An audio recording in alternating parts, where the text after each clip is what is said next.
right, so as you can see right now, I'm about to start sampling. So I have my samples loaded into Koala, and I have the samples sped up. And the reason why I speed them up is because number one, I want to get the entire sample into one sample slot, and number two, it also allows you to get more of a gritty sound. So here, what I'm doing is I'm just using a tap tempo inside of Koala to find kind of an estimated tempo because I'm figuring I'm probably gonna have to end up changing it once I start sequencing everything. So here I'm gonna set the Lo-Fi 12 to 100 BPMs, and here I'm just turning the metronome on.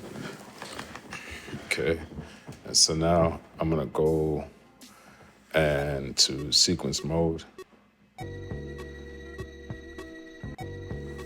So now I'm just testing it out. I don't really like to do the live recording because it just doesn't work very well for me. So I usually just do step edit. So I hit the record button and I'm gonna press function and the first bar button.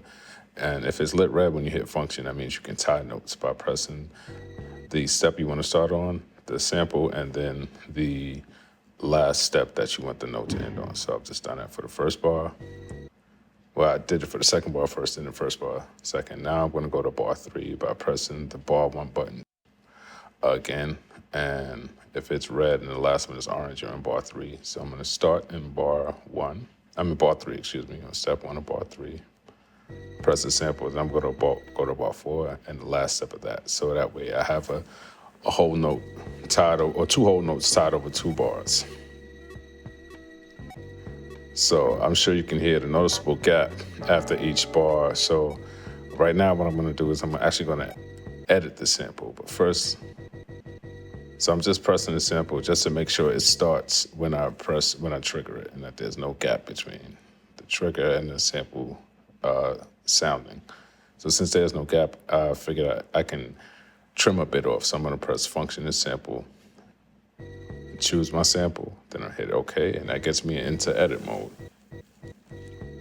All right, so I don't usually use the overlay because I'm fairly comfortable with the sampler now, but I'm just gonna use this first knob up here in order to trim off a bit of the front. The value knob allows me to do fine trimming.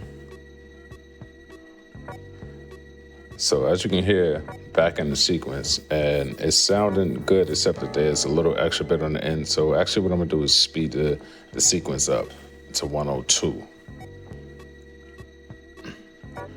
And that seems to be working just fine.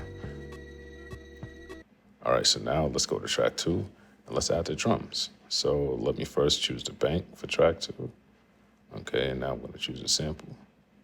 And there we are.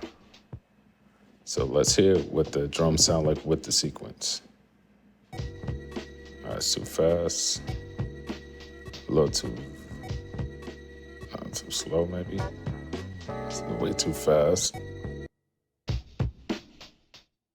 So what I'm noticing is that I'm either too fast or too slow, and it's in between kind of 2 of the steps. So what I'm gonna do is I'm gonna go back into sample edit mode. I'm gonna adjust the pitch. I'm gonna fine tune the pitch by adjusting it by a few cents. Okay, so I believe I put it up to 250. So that's between 2 and 3 half steps up. Okay, and let's try again.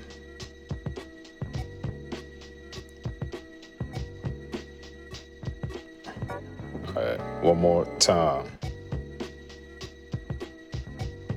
Okay, that right there is exactly where I want the drums to be at. So let's put that into a sequence. So this particular track will stay at 1 bar, so I don't need to adjust the length. So I'm just gonna press the record button, tap the first step, the sample, and the last step.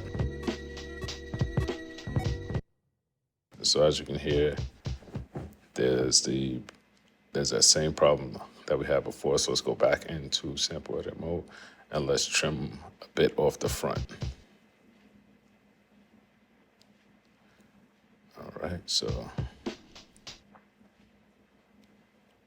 I'm just gonna trim off a bit to the front, and I'm gonna trim off as much as I can before the sample basically before the second beat of the sample starts playing a little too fast. So I'm gonna take as much over the front as I can. So right there, that's too much. So let's bring it back a bit. Oh, let me move my hands like this. Yeah, there we go. All right, so I'm just using the value now to just make fine trims. So I'm gonna bring it up as far as I can. That's too much, so just bring it back. That'll do. So let's save that. Okay, let's get out of there. I think we are rocking. So let's get rid of this metronome and let's add a bass line. And then, you know, aside from like just mutes and stuff, the main loop is done. All right, so now what I'm gonna do is actually go to track 3, and I'm gonna do the same thing on track 3 that I did on track 1. Now, what I actually figured out after I made the video was that I could have gone and copied track 1 to track 3, but it is what it is. So I'm just gonna do enter step edit mode. Well, first I'm gonna adjust the length, make it 64 steps, so it's 4 bars, and then I'm gonna press the record button. Then I'm going to press the first step, the sample, and then the last step. Go to bar 2, do the same thing. Bar 3, first step.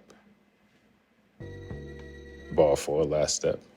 And now I'm going to exit that mode, and I'm going to actually turn the filter on so we can have this low pass. All right. So by pressing function and filter, we get to access the filter for that track. And let's mute the first 2 tracks. So if you heard that little sound at the beginning, that's because the envelope is affecting the filter. So the middle knob will turn the depth of that either higher or lower. So I turn the depth to 0. And now I'm just adjusting the cutoff frequency and the resonance. If you press the shift key and the knob and turn the knob at the same time, that first knob, it allows you to adjust the resonance. Now I'm just pressing function and effects so we can get to the tilt EQ. This really helps like bring out the bass frequencies.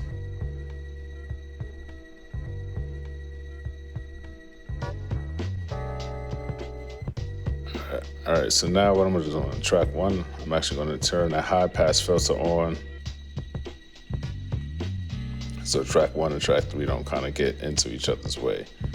I think the envelope may be getting triggered here because it feels like the attack on the first sample is a little bit higher than it should be. It should be at 0. Like here, the first sample kind of just fades in a bit.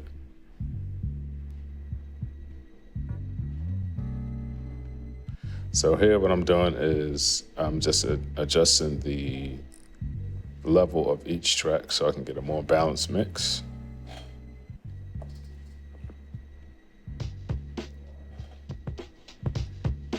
So I'm turning the drums up because I want them to stand out a bit in the mix.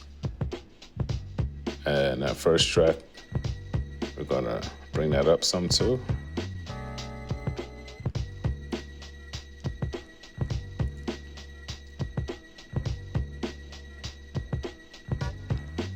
Now, what I really want is I want the drums to bump just a bit more. So we're gonna go back to track 2 and I'm gonna hit function and effects until we get to the compressor. And I'm gonna adjust the speed and the amount. And you can hear automatically what that compressor does. And I don't want it to be that exaggerated, so I'm actually gonna turn the track down.